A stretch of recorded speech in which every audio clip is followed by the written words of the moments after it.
Madam Rajavi, distinguished guests, ladies and gentlemen, may I start by bringing you greetings from the House of Lords and the House of Commons of the British Parliament. I chair the British Parliamentary Committee for Iran Freedom. It has supporters in all political parties in both Houses of Parliament. And I say to you on behalf of that committee, Man Iraman.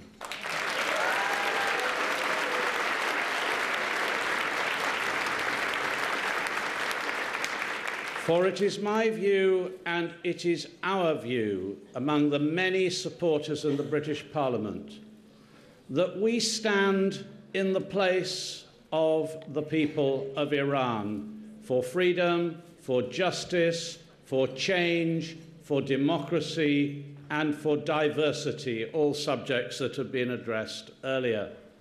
And we are not only Iran, we are also Camp Liberty in this room this afternoon.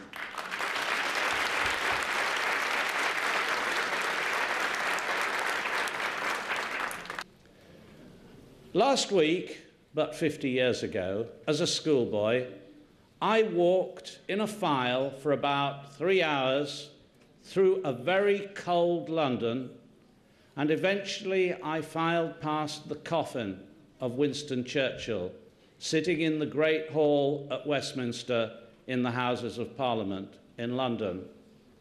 Last week, but not 50 years ago, 6 days ago, I went to a fantastic church service, an ecumenical church service at which the sermon was preached by a Jewish rabbi in Westminster Abbey to celebrate the liberation 70 years earlier of the concentration camp at Auschwitz, where alone 1 million people had been murdered during the Second World War.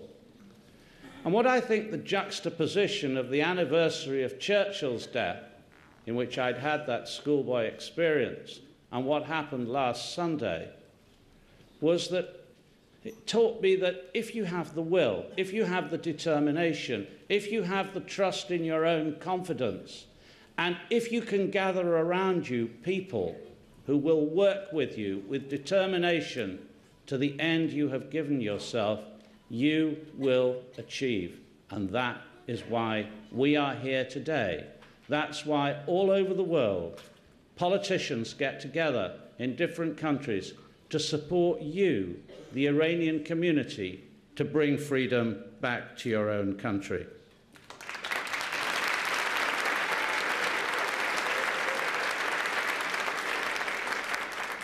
And in Iran, that rank injustice, that collapse, as was said earlier, of the rule of law, as Madame Rajavi said, has lasted for over 3.5 decades. We must bring it to an end, and we have a right to expect our governments to bring it to an end.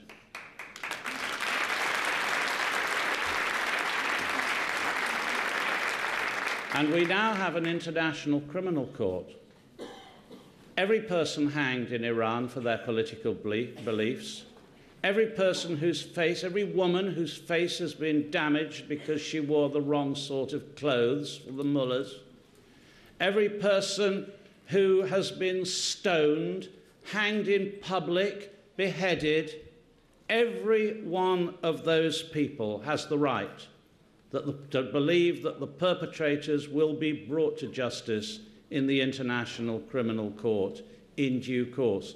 And my view is that we should already be presenting the case against those people for the International Criminal Court.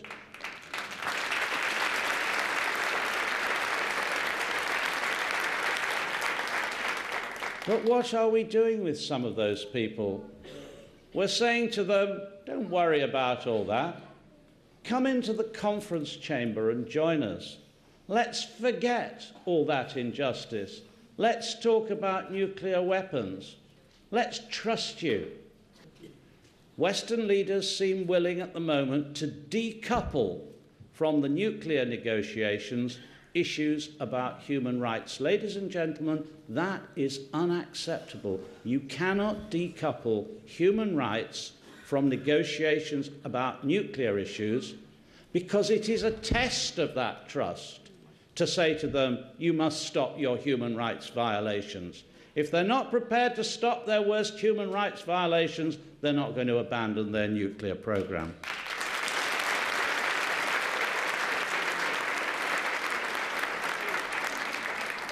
And the other message we have to get across is that there is an alternative to the mullahs for Iran.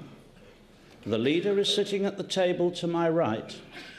Her 10-point plan sets out very simply and very clearly that there can be a non-theocratic government for Iran in which men and women are equal, founded on democratic principles, with proper democratic institutions, including a new constitution, without abandoning any of the customs or principles of Iranian life.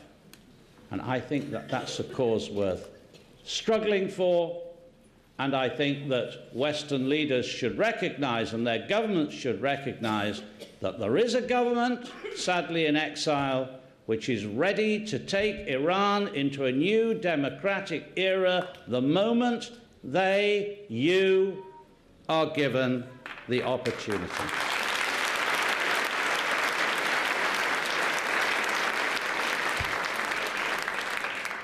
So I simply say to you, on behalf of my British colleagues, we are with you to an extent. We are you, and whenever you need us, all you have to do is make the call.